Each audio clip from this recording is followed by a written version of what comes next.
dan cinta.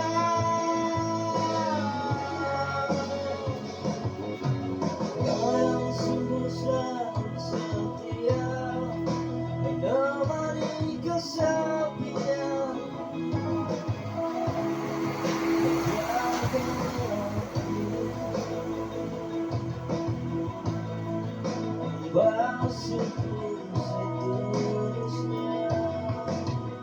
Baiklah, teman-teman, kita teruskan di part kedua ini. Kenapa saya bisa jadi part kedua? Karena di dalam part kedua ini akan membahas sedikit customer voice gitu ya, karena nanti ada hubungannya dengan spesifikasi yang kita buat. Dan nanti di dalam customer voice ini juga akan saya mulai juga membicarakan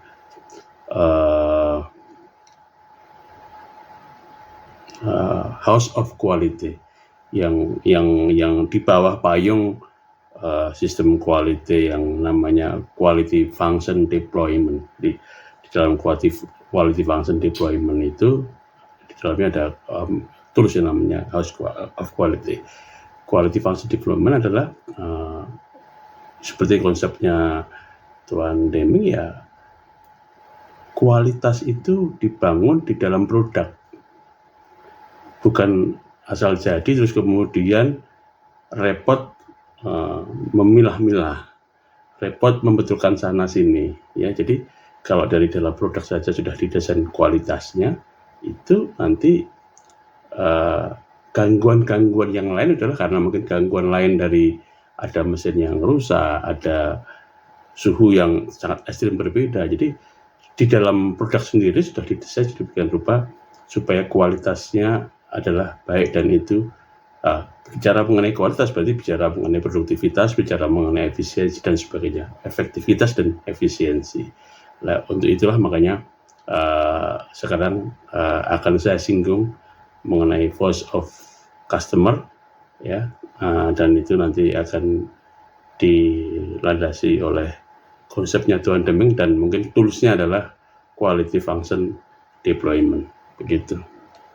Jadi untuk masuk ke nanti konsep voice of customer, dan nanti akan dijelaskan ini akan menjelaskan kira-kira quality function deployment yang menggunakan toolnya atau sarananya adalah dengan matrix house of quality. Jadi ceritanya dimulai dari customer memang ya. Jadi ada customer itu sebuah industri kecil atau bengkel atau apapun lah yang dia membuat truk-trukan dari kayu, miniatur truk dari kayu, tetapi yang bisa dinaikin anaknya gitu. Jadi misalnya anak-anak bermain dengan truk itu, yang dua bisa naik di dalam truk, yang satu menarik misalnya. Agak dengan ringan berarti ya putaran rodanya harus lancar gitu ya. Jadi ya menggunakan pelancar, pelicin atau apapun namanya. Nah, dari situ kemudian baknya, bodinya dan sebagainya bisa dari kayu dengan tebal cukup, dia sudah bisa menghitung. Tapi dia membutuhkan asnya nggak bisa dari kayu, asnya harus dari logam ya. Dan karena dia tidak hanya bermain kayu, dia tidak punya alat logam dan mungkin kompetensi kurang, sehingga dia membutuhkanlah kompetensi saya sebagai bengkel bubut dan las gitu ya. Bengkel bubut dan las ya, praktis bermain logam, bermain besi, ada potong besi, ada bubut besi, ada ngelas gitu ya. Itu adalah kompetensi saya misalnya dalam ini sebagai bengkel atau organisasi.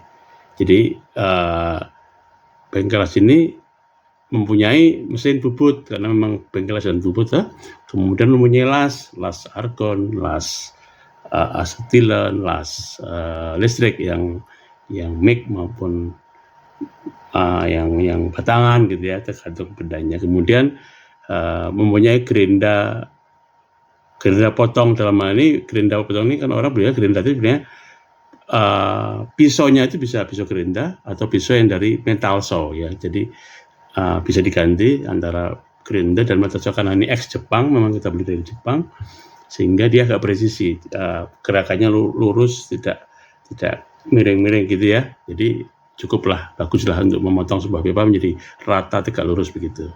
Kira-kira gitu dulu. Baik, berikutnya kita masuk ke dalam matriks yang tadi saya bilang house of quality. Jadi bentuknya seperti rumah, tetapi ini adalah aspek cara kemudian bisa mengkonversi cerita pelanggan atau voice of customer. Pelanggan itu maunya apa, itu ditangkap di sini, ya.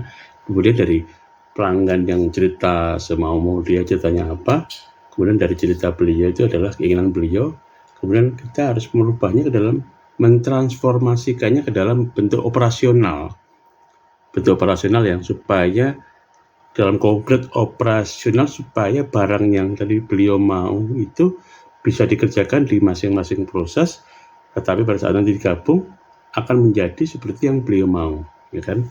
Kalau tadi beliau sudah memberi gambaran what-nya, ya, di sini dalam ini what-nya, maunya apa itu, dia hanya cerita, aku mau buat truk dari kayu, tapi ya itu kira ceritanya ya, what-nya bisa dinaikin oleh 2 orang anak, minimal nanti ditarik supaya ditariknya ringan, jadi harus licin. Kemudian setelah licin, ya mungkin dengan dia bilang akan dikasih piring. Nah, untuk itu makanya dia butuhkan as yang bagus. Asnya dari logam, bukan dari kayu. Kalau kayu patah, logam lebih kuat lah gitulah. Logam juga dia nggak sebutin apa-apa, logam gitu aja, dari barang yang lebih keras daripada kayu. Kemudian nanti diameternya ya udahlah, kasih aja yang setengah in itu, setengah in. Karena nanti akan dimasukin piring oleh dia, gitulah. Panjangnya kira-kira lebar truk itu kira-kira 140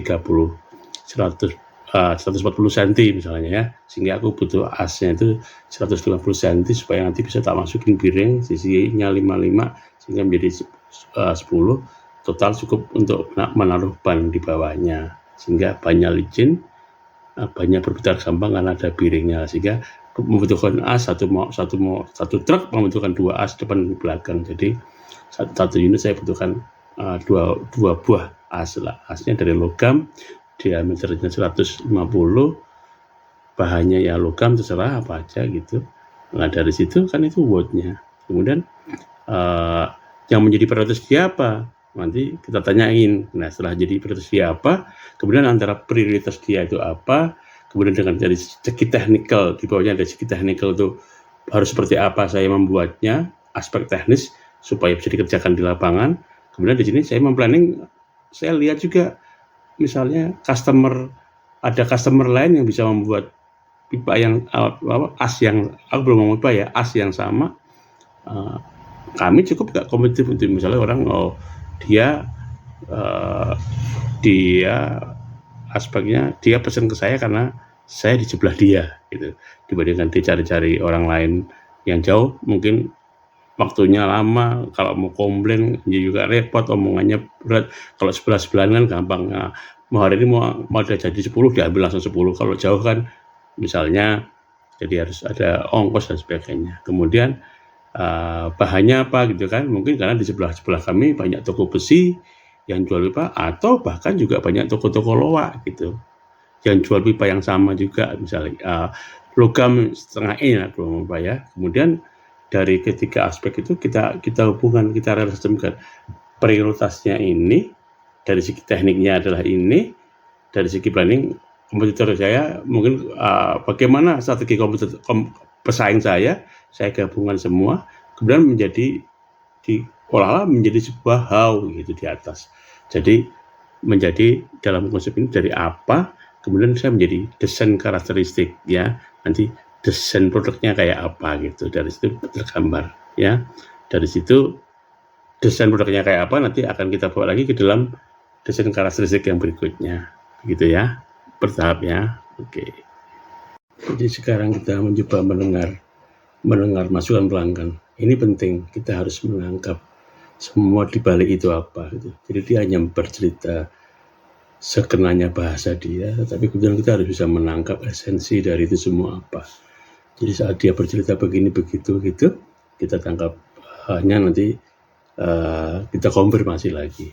Ya seperti kalau begini ya mungkin bukan desain yang baku gitu ya, bisa, kalau dalam penelitian itu ya penelitian yang kualitatif gitu, bisa menangkap gestur, bisa menangkap rasa, bau, emosi saat bercerita itu ditangkap lah ya. Jadi misalnya terus kemudian si customer itu menceritakan inginnya apa. Jadi dalam konsep ini kita yang dari word dari customer tuh wordnya apa, nanti dari situ akan kita bilang prioritas. Dan dia hanya bercerita, aku tuh mau membuat truk dari kayu karena memang bisnisku adalah membuat mainan-mainan truk dari kayu, tetapi kali ini aku buat agak gede sedikit, kira-kira lebar 140 cm, panjang bisa 200 cm lah ya gitu. Jadi agak gede supaya ada anak kecil bisa naik gitu ya, satu orang berdua orang. Memang kalau dua orang mau naik berdiri gitu ya, mau biar mainan lah gitu lah, ada yang narik. Karena dia akan dinaikin orang, berarti ya kalau ada bebannya berarti harus licin. Kemudian bahan-bahan truk lainnya dari kayu, bannya dari karet. Nanti sebelum karet dia akan kasih piring katanya. Nah, sehingga dia butuh pipa yang kira-kira bisa lebarnya terserah, karena aku nanti mau lebarnya itu 140, berarti mungkin kalau itu bisa keluar ya kan pasti harus keluar, harus ada bawahnya. Jadi kira-kira panjangnya 140 lah pipanya, apa besinya gitu. Kemudian di ujungnya harus rapi, jangan ada yang kacar-kacar bekas potongan, karena nanti akan saya masukin piring supaya masuknya lancar. Ya kan, dari logam panjang 150 cm gitu ya.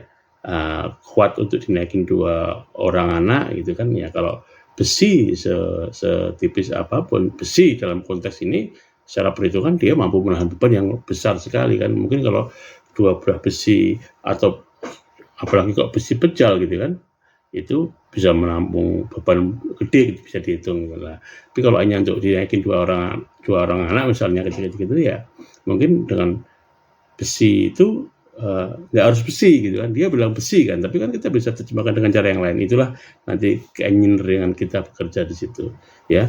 150 ujungnya sini rapi, masuknya gampang, butuh 2 biji, lebarnya lebih lebar dari chassisnya truk lah gitu, supaya nanti bannya agak bisa nongol dari truknya itu. Itulah cerita dia yang kemudian kita harus terjemahkan ke dalam bahasa operasional nanti. Jadi dari wordnya customer kita akan olah menjadi nanti karakteristik desain atau karakteristik produknya apa. Dari produknya apa kita akan ke desain, dari desainnya apa nanti terus prosesnya bagaimana, nanti akan bicara kontrolnya bagaimana, pengukurannya seperti apa, supaya hasilnya nanti sesuai dengan yang dia mau, begitu ya. Jadi itulah keahlian kita mulai masuk sampai ke teknik ya. Terima kasih. Baiklah teman, dari kita teruskan dari mendengarkan ceritanya si customer, sehingga setelah kita bahas permohonan tadi dibandingkan dengan nanti aspek technical, kemudian dengan aspek kompetitor, planningnya ada kompetitornya, ya kan, ada technical, dari priority customer, di bawah nanti ada aspek-aspek teknik yang juga mempengaruhi produk yang akan kita buat, di sebelah kanan juga ada aspek kompetitif gitu. Kemudian dari itu kita membuat sebuah rumusan ya, yang itu nanti membuat sebuah rancangan produk dari hasil desain ini. Jadi disimulkan adalah harganya tadi, customer maunya 1 poin harganya murah, yang kedua kuat ya kan, yang ketiga di samping kuat untuk menopang itu dia juga menspesifik barangnya itu bukan kayu ya, logam bisa aluminium, bisa apa, itu adalah logam gitu ya. Itu yang menjadi ancangan untuk mendesain begitu. Setelah dirumuskan rancangan desainnya, sehingga kan nanti akan mewujudkan barangnya apa atau desain produknya seperti apa atau. Jadi nanti produk yang akan kita buat itu harus mempunyai mempunyai ancangan atau kisi-kisinya seperti inilah gitu ya. Jadi akhirnya diputuskan karena logam ya kan, karena itu mungkin kalau hanya dibebani 2 anak kecil itu nggak harus pipa yang pecah atau shaft seperti mobil yang keren, itu nggak usah juga. nggak usah itu juga gerobak sampah yang gede itu juga mungkin nggak perlu juga. Akhirnya mungkin bisa kita buat logam itu dari pipa setengah N yang galvanis itu, ya. Itu pipanya bisa baru, bisa bekas, bisa loa gitu, karena pada prinsip selama dia nggak keropos, pipa itu kuat sekali karena dia adalah galvanis, itu udah di coating supaya nggak karat, ya. Bisa baru, bisa beli di toko, ya tentunya harganya per kilonya jadi mahal. Bisa kita beli bekas di loa-loa, itu mungkin lebih murah, hanya mungkin tinggal pendek-pendek, ya tinggal nanti kita hitung cost-nya dan benefit-nya gitu, ya. Kemudian di ujungnya rapi, yang penting dia pada saat dimasukin piring mudah. Itu adalah karakteristik yang harus kita desain, nanti kita tuangkan dalam bentuk produk aku jual adalah seperti ini gitu. Dari konsep desain tadi, akhirnya ya nanti yang mau kita buat tuh barang apa gitu, ya, itu akhirnya terputuskan produknya nanti adalah seperti ini, jadi desain produknya gitu, ya. Nanti barangnya adalah dari pipa setengah N, kemudian panjangnya 150 cm, ya kan. Kemudian toleransinya kita buat sendiri saja, karena dalam konsep ini kita nggak harus teliti sekali, mungkin kita bisa buat plus minus 2 mm gitu, nggak akan pengaruh sekali di dalam barangnya itu. Kemudian ujung-ujungnya rapi, ya, tidak tajam, tidak ada bekas sisa potongan yang masih tajam, juga nanti kalau kena tangan bisa sakit atau bahkan mengganggu untuk masuknya piring tadi, ya. Setelah kita tahu produknya seperti apa, dan kita juga harus melihat ke dalam, ya kan, di SIPOC-nya kan, produknya kan nanti outputnya seperti apa, kita lihat prosesnya seperti apa. Akhirnya juga kita memutuskan mau kita proses seperti apa pipa ini gitu, ya. Jadi karena kita ini mempunyai mesin-mesin bekas dari Jepang dan juga ada pemotongan pipanya, karena kita hanya bicara pipanya aja kan, ya. Pemotongan pipanya kita potong dengan cutter saw, bukan dengan gerinda, karena gerinda itu bisa panas dan dia bisa meliuk-liuk sehingga bisa nggak tepat ukurannya gitu. Kemudian di ujungnya dirapikan dengan gerinda kawat aja, nggak usah gerinda kawat aja, supaya kawat itu yang ngilangin bari. Sehingga dua proses ini yang harus kita tetapkan sebagai proses yang harus dijalankan gitu. Kemudian kenapa ini saya bawakan di dalam konsep common cause dan special cause adalah karena begini, karena kan jangan lupa tadi di depan ada kita lihat ada bahwa yang memberi makan kita itu adalah customer. Jadi customer adalah tujuan kita, sehingga apapun yang dia mau kita coba wujudkan dengan kemampuan yang kita punya. Lah, dia sudah menceritakan begini, dan kita punya kemampuan untuk mengolahnya dengan keahlian kita gitu, yang sehingga dari apa yang dia mau tadi itu adalah key quality karakteristik, kita tuangkan ke dalam bentuk key process indicator supaya operasional gitu. Jadi supaya orang mengerjakannya mudah, dia nggak ngomong oh ini barangnya harus kuat, oh ini barangnya logam, nggak gitu. Sudah ditetapkan. Akhirnya key process indicator adalah tadi kan sudah ada pipa, bukan besi pejal karena cukup kuat, sudah dipotong dengan gerinda, metal saw, kemudian dihilangkan bariknya dengan gerinda kawat gitu, ya. Kemudian ditetapkan karakteristiknya apa, kontrolnya apa. Jadi panjangnya adalah 150 plus minus 2 mm, ya. Kemudian kedua ujungnya harus rapi. Itulah key quality karakteristik dalam hal produk pipa as untuk truk yang truk kayu ini, ya. Itulah karakteristik produknya. Setelah tahu karakteristik produknya dan mutunya harus seperti apa, kemudian kita ngomong measurement-nya, ya kan, mengukurnya gimana supaya yang kita tetapkan untuk sebagai prosesnya bagus tadi, apa ukurannya gitu kan, sehingga kita tetapkan mengukurnya, panjang potongnya kita ukur dengan jangka sorong yang, karena dia panjangnya 150, kita menggunakan jangka sorong yang panjangnya 200 mm, ya, plus minus masih 1 mili nggak apa-apa, karena dia alatnya bisa boleh plus minus 2 mili, ya gitu. Jadi nggak perlu juga jangan sorong yang plus minusnya resolusinya sampai 0,001 juga nggak perlu terlalu mahal untuk membuat produk ini. Quality itu tidak harus mahal ya, tidak harus yang terbaik. Tetapi kan kita hanya mau memenuhi, kita tujuannya adalah membuat pelanggan suka gitu kan. Nah, kalau pelanggan aja tidak menentukan toleransinya berapa aja lebih 2 mili apa. Nah, kita tetapkan 2 mili. Dengan plus minus 2 mili tadi, jangan sorong yang satu resolusinya 1 mili aja udah cukup bisa mampu mendeteksi plus minus 2 mm gitu ya. Kemudian untuk melihat ujungnya nggak tajam, ya udah setelah kita gerinda, kita raba aja pakai tangan atau kita lihat aja pakai mata, itu masih ada burnya nggak. Bur itu bekas-bekas serpihan potongan yang masih nempel, yang kadang-kadang membuat tajam ujungnya itu gitu ya. Itulah kira-kira cara mengukurnya. Setelah kita kupas house of quality di dalam konsep, sebenarnya garis besarnya adalah quality function development, memecah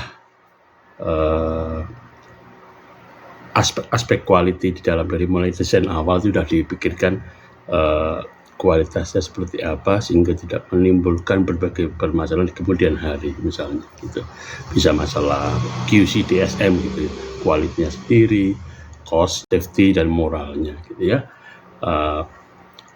Jadi proses tadi house of quality itu di bawah payung quality function development adalah dari sejak awal sudah memikirkan bagaimana mendesain sebuah produk sesuai harapan customer, dan nanti saat menjadi output juga akan sesuai dengan apa yang diminta oleh customer, tetapi di dalam prosesnya seefisien mungkin kita mampu lakukan, dan di dalam kontrol kita. Kalau nggak di luar uncontrollable ya nggak ada gunanya, tapi supaya semua di dalam kontrol kita. Kemampuan kita apa, kita bisa memastikan hasilnya seperti apa ya. Jadi kemudian jangan lupa, dulu waktu pertama kita ngomong bahwa keinginan customer itu adalah pangkal atau asal muasal kausalitas dari bisnis ini ya. Without customer bisnis kita nggak jalan. Sehingga memang kita ngomong sekuler ya, tidak ngomong yang lain, tapi konsep bisnis, konsep